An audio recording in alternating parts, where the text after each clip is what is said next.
Kalay ko na Dios nining adlaw mga kaigsunan atong gipasalamatan ang Ginoo padayon ang atong part 3 mga kaigsunan hinumdumi nga niya nata sa punto nga si Kristo moadto na sa cross. Na desisyonan gyud nga si Kristo mga kaigsunan nga ilansang sa cross gipagawa si Barabas.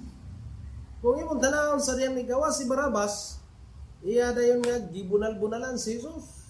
Okay, sumala kini sa balaang kasulatan, gibunal-bunalan na si Jesus. Grabe na nga paglatigo.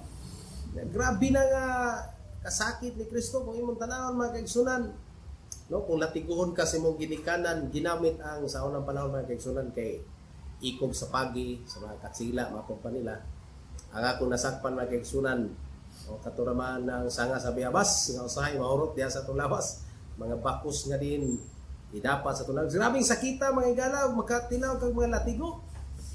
Si Barabas mga kaigsunan, grabe niya nga pagpamuskos. Nga dapat unta si Barabas may bunala. Nakita na to nga inana ang nahitabo ni Kristo. Yahuman, gidala na si Kristo ngadto sa krus. Gialirungan siya sa daghang mga sundalo.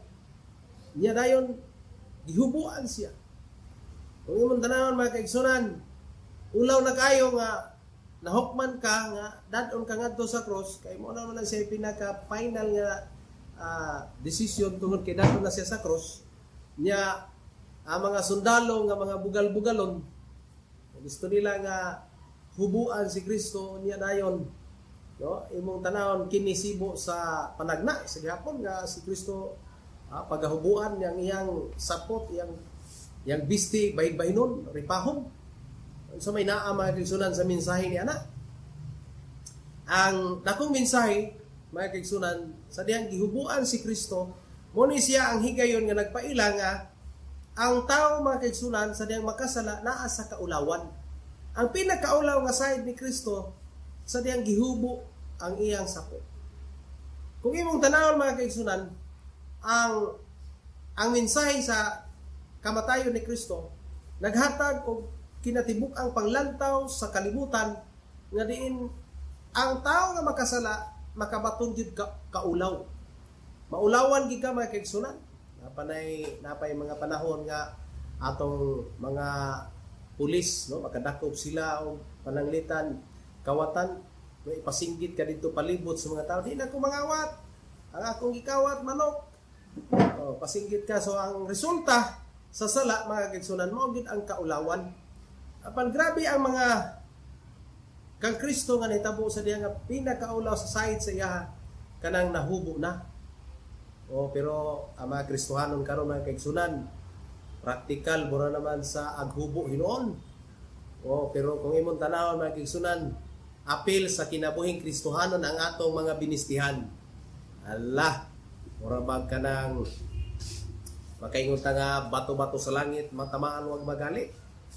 Adto ka karon sa mga mall mga kaigsunan di na makakapalit og tag-as dapat mga kaigsunan ang atong tan-awon sa diha nga imong tan-awon ang nahitabo ni Kristo sa diyang gihubo kaniya ang iyang kupo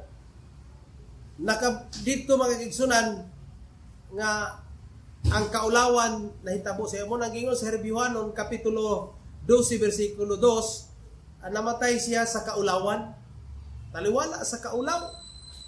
O ang pinakaulaw niya to tungod sa diyang nahubo na siya. Nga naman, ang lawas sa tao, templo man sa Ginoo.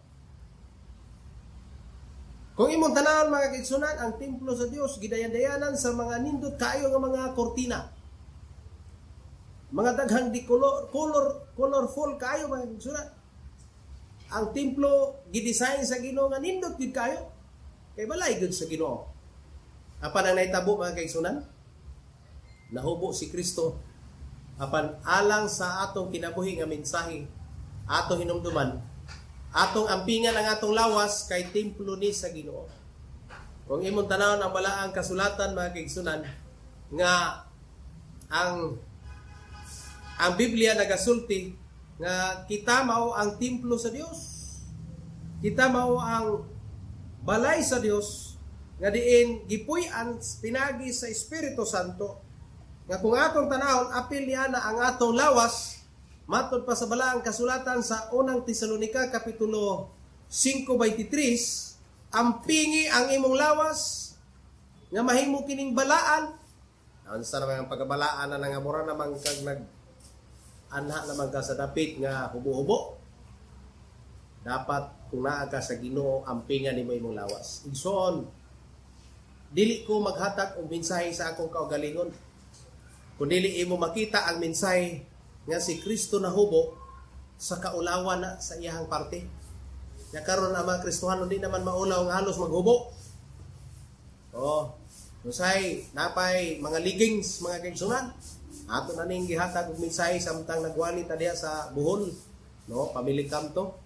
Atong gihatag mensahe nga mga Kristohanon, nanay gitawag na pangunahuna nga murag wa lang sa ila ang ilang lawas, pero ingon sumala sa balaang kasulatan, unang Tesalonica kapitulo 5 bersikulo 23, ampingi imong lawas nga mahimo kining balaan hangtod sa pagbalik sa Ginoo.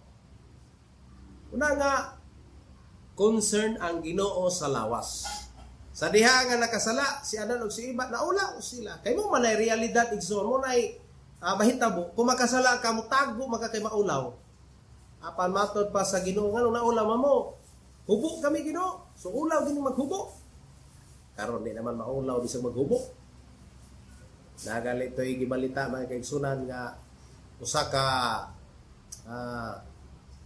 ka mall ba to mga kaigsunan nga ang pinakaunang mosunod 200 kabok maghubo dito. Ganun dili man nato igsoon hatagan og dako pagtagad nga kita templo sa Ginoo. Ang makaingon ko nga ang pinakaanindot mga kaigsunan nga ang imong kaugalingon usa kini ka templo sa Ginoo.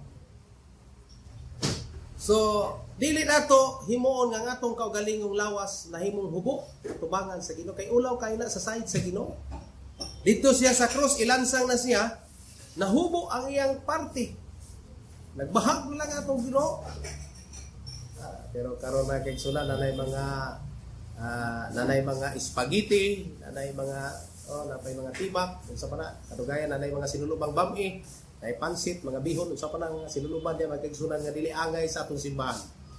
Bosa mga kaigsunan, ang mensahe sa kamatayon ni Kristo sa cross naghatag og dako nga pagtagad bisan pa man diha sa kinatibuk ang mensahe sulod sa iyang iglesia, bisan pa man sulod sa ground sa kalibutan. Nga si Kristo gihubuan sa publiko nga kahimtang, public nga naman mga kaigsunan. Pagkadaghan sa mga tao, ilado kay si Kristo naghimog milagro, nagbuhi og patay, naghimog mga milagro daghan kayo.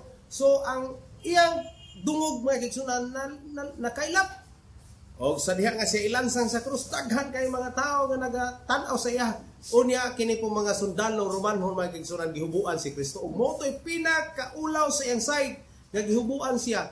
Busa balikon na ko mga kaigsunan, namatay siya taliwala sa kaulaw. Pero mabot ang panahon mga kaigsunan, ma-reverse na ang kalibutan, ang tao di na maulaw og hubo. Una nga hinumdumi, unang Tesalonica 5:23, ampingi imong lawas nga mahimong balaan hangtod sa pagbalik sa Ginoo, kay ang imong lawas templo ni sa Ginoo. Puy-anan sa Holy Spirit o sa unsang paagi nga mahimong balaan ang imong lawas, pinaagi bisan pa man sa pag-observe sa imong sinuluban. Dili ta magpakita nga ang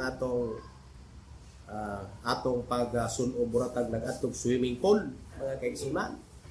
Muadto tag simbahan buratag naka-attire og swimming pool, kay si Kristo mga kaigsunan pinakaulaw sa side sa tao kung maghubo na siya. Gihubuan siya unya ang iyang bisti giripahan, gibahin-bahin na mga kaigsunan nga ang atong pagpangalagad sa Ginoo naa na hiusa sa kinatibuk ang mensahe sa kamatayon ni Kristo. Kay kung wala ang kamatayon ni Kristo mga higala, walay paglaom ang kinabuhi sa tao. Kung imong tanawon mga kaigsunan, kung mangalagad ka sa Ginoo, adto katutok ni adtong kamatayon ni Kristo. Dito ka mututok sa kamatayon ni Kristo nga mao kini ang maghihingpit og mag-uugmad sa imong pagpangalagad diha sa iyaha. Muna nga ang pinakaulaw sa cross nga diin siya gilansang, katong nahubo na siya, nagbahag na siya. No. Muna mga kaigsunan nga usahay mga kaigsunan gamito na natong lawas pang pagpasigarbo sa tong kaugalingon nga nindot tag lawas, daga na mga TikTok karon mga kaigsunan nga halos magpabuhanghang nas lawas. Pero hinumdumi ang atong lawas templo na sa Espiritu Santo mahimo na siyang balaan o kini atong hinumduman do na tay gitawag guidelines mga kaigsunan sa atong mga sinuluban. Kinahanglan nga matod pa sa Ginoo nagtahi ang Ginoo sa gitahi niya kanang panit sa karniro nga wala gi muluma, no, wala gi kapin og mansag kunot siyang atubangan. Usa man kaigsunan wala na may sinina ron baligya nga panit sa karniro sa mga tindahan. Gani sa ato mga kasimbahanan, ako nagunahuna nga magpatahi na lang ta sa mga sa mga tiluring kaya ron nga maka-design ta insakto sa design niya sa pagsimba. Kay nga naman mga kaigsunan, matod pa sa Dios kang Moises, hubua ang imong sandal kay kini balaan. Sa ato pa mosulod ka sa presensya sa Ginoo kinahanglan balaan. Gani sa unang panahon mga kaigsunan, panahon ni Asap, sa panahon ni Haring David, ang mga praise and worship team nagpasting sila and prayer panahon sa Sabado. O niya nahitabo nga bisan pa man ang mga ansyano sa simbahan o sa mga elder sa simbahan mga kaigsunan sa templo ni apil o pagdaig sa Ginoo, wa sila nakahuman kay nganuman ang panganod ni sulod ang pags mga kaigsunan sulod simbahan kay ang presensya sa Ginoo ni sulod karon dili naman presensya sa Ginoo ang mosulod mga kaigsunan. Makaingon ta nga presensya nga kaning gitawag kaaway na sa Ginoo.